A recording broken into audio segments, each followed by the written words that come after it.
$7.6 billion in 60 days. Let me just put that into perspective for you.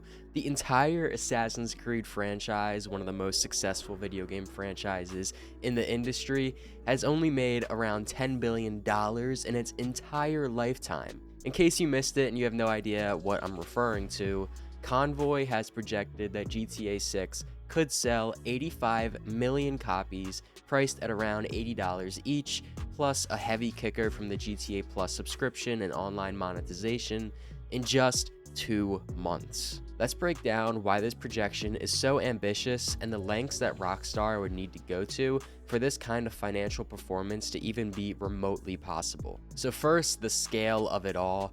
Saying GTA 6 could sell 85 million copies in 60 days is not just optimistic, it's more than what most of the highest selling games of all time sold in their first few years. To even contextualize that, GTA 5, which is the single biggest entertainment launch in history at the time, sold 11.2 million copies in the first 24 hours and sold 29 million copies in the first 6 weeks. That was back in 2013, sure, but it was a perfect storm, a perfect build-up.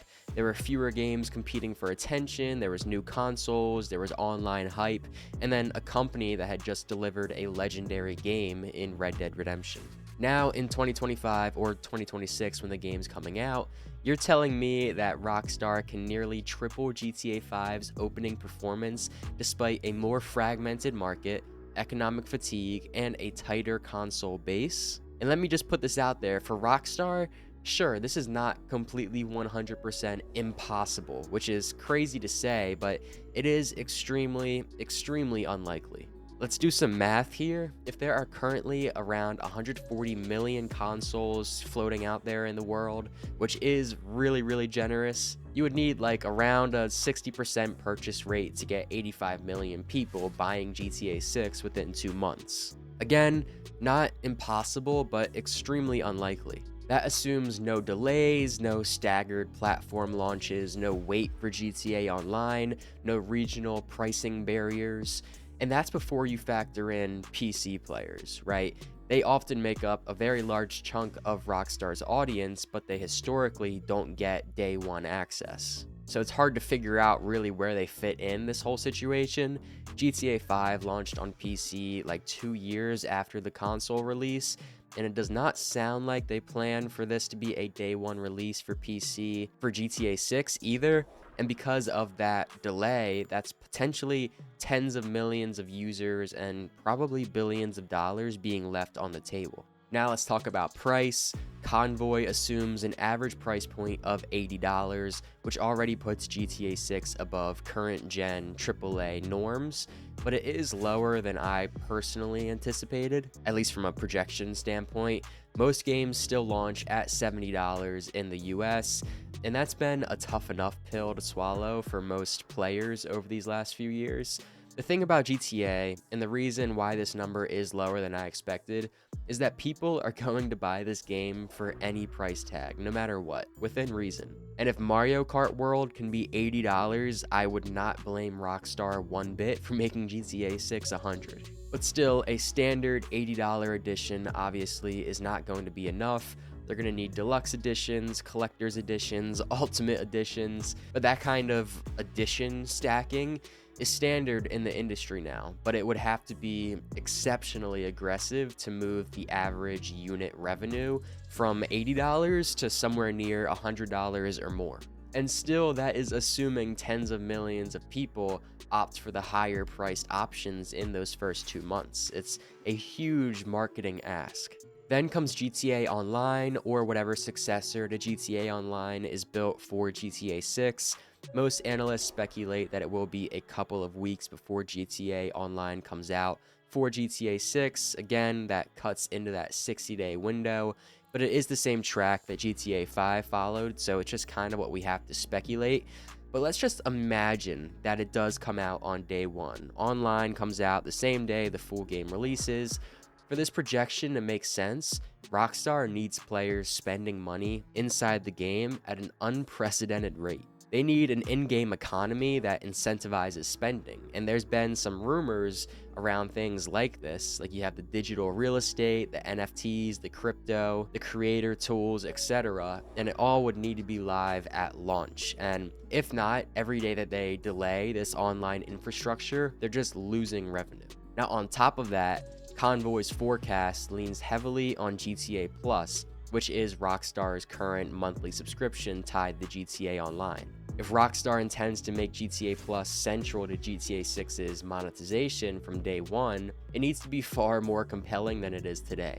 That means day one online servers are fully operational, you have deeply integrated monetization, exclusive content that makes the subscription feel essential. But there's definitely some risk there, considering gamers are already feeling the battle pass fatigue and the tiered DLCs. But Rockstar would need a substantial percentage of players, millions, ideally tens of millions, subscribing within those first couple of weeks. Even at $6 a month, which is what it is now, you'd need 30 million subscribers for 2 months to make $360 million, which is just a very small fraction of the $7.6 billion goal.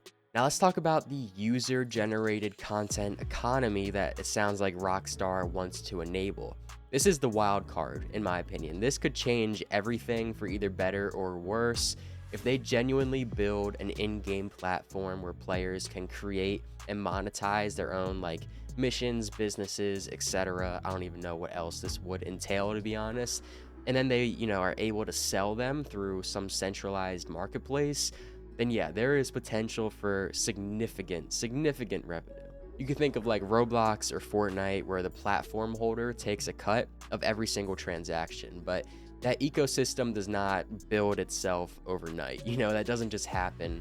It needs moderation, there's legal frameworks and safeguards, and there's a lot that goes into this. It's probably a multi-year infrastructure play, and even if it was ready day one at launch, it would not scale in 60 days. Creators need time to build and create, and players need time to adopt to that. So you can't just flip a switch and turn GTA into like a functioning online creative economy instantly. And that's assuming that they even go that route. But let's not ignore the elephant in the room with market conditions. Just overall, we're coming off the tail end of an industry-wide contraction with massive amounts of layoffs and studio closures and delayed releases, cautious investors, and overall consumer skepticism. Even if GTA 6 is the most hyped game ever, which it is, let's be honest, it still launches in a world where players are pickier, money is just tighter, and trust is eroded.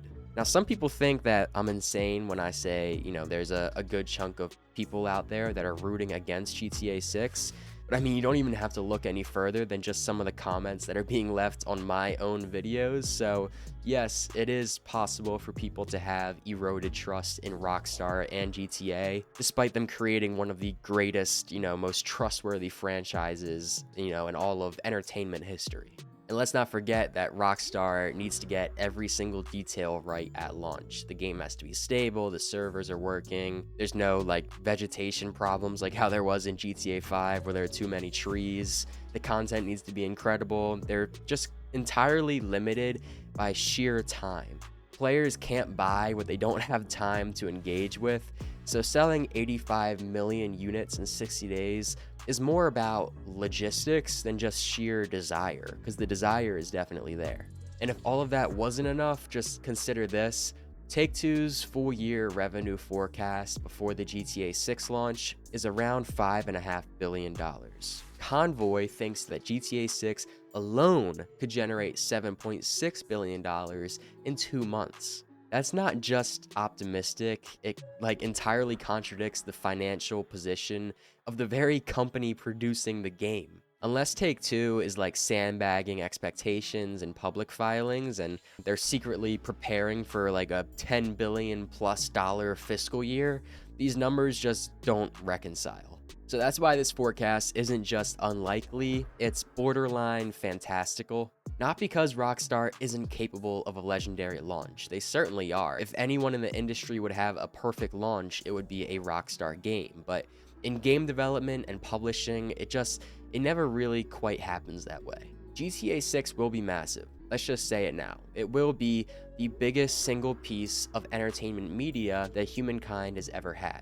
I'm not arguing that it won't at all, but when you're seeing headlines throwing around $7.6 billion like it's a given, let's just take a step back. Let's take a breath here. We don't want to set this game up for failure and disappointment. Realistically, we're probably looking at like, I don't know, $2 to $3 billion in 60 days, which is still incredible by every possible metric. It's just not quite the miracle that some analysts are baking into their models. What do you guys think? Let me know down in the comments. I'll try to reply to as many as I can.